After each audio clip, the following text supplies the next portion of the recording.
So the die is cast, and the 12th January election campaign is on.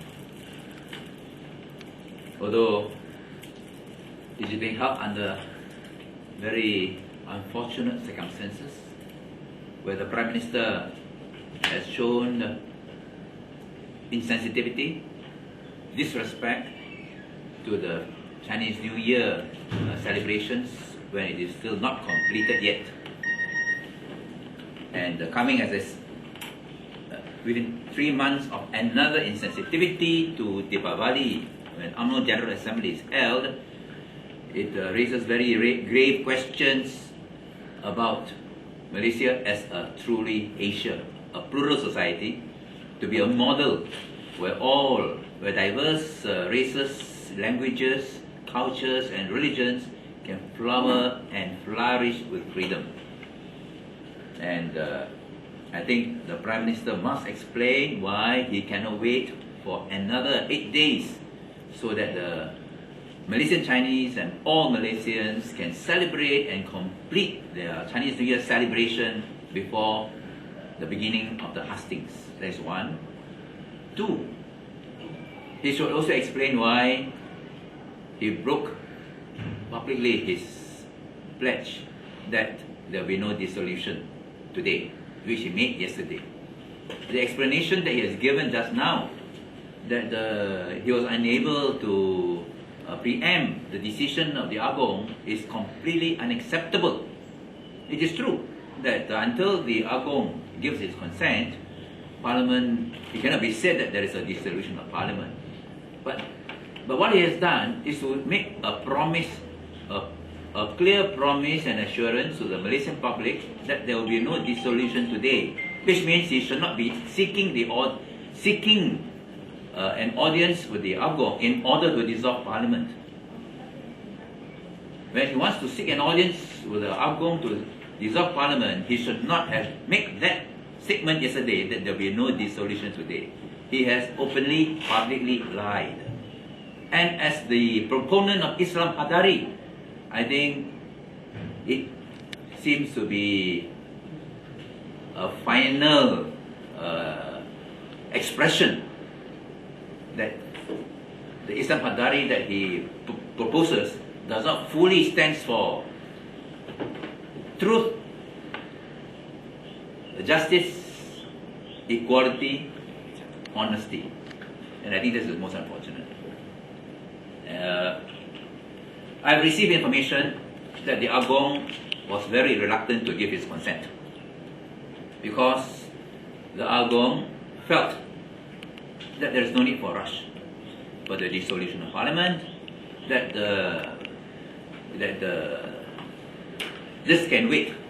The dissolution of Parliament can wait for another 8 days to show to Malaysia and the world that all the diverse languages, cultures and religions are fully respected. And I thought the Prime Minister can probably explain. And in view of this talk, that the Yang di-Pertuan Agong was quite reluctant to give his consent, I called on the Prime Minister to make public the order of dissolution that was signed by the Yang di-Pertuan Agong. It must be displayed for everybody to see that the Agong has given his signature. And if it is true that the Yang di-Pertuan Agong was quite reluctant, had reservations about giving his consent for the dissolution of Parliament, because the Chinese New Year is still on, I think this is to the credit of the Yang di-Pertuan Agong, and it is one mark down for the Prime Minister. I feel very, very disappointed that MCA President Ong Kating, Gerakan Acting President Koh Su Kun, the SUPP President Dr. Josh Chan have not been able to convince the Prime Minister to at least hold on for another 8 days before dissolution, so that Chinese New Year can be fully celebrated. I mean, if they cannot even do such a small thing, what can we expect from them? It shows that they are just by and large marginal their marginal role in the Barisan National leadership that they have, that they do not really take part in major decision making. They are there just as a wallflower.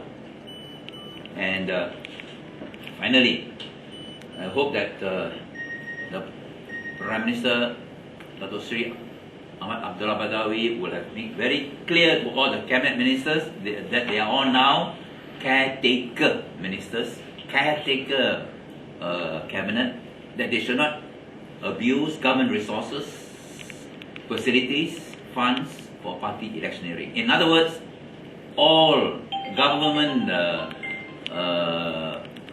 planes, vehicles should be grounded.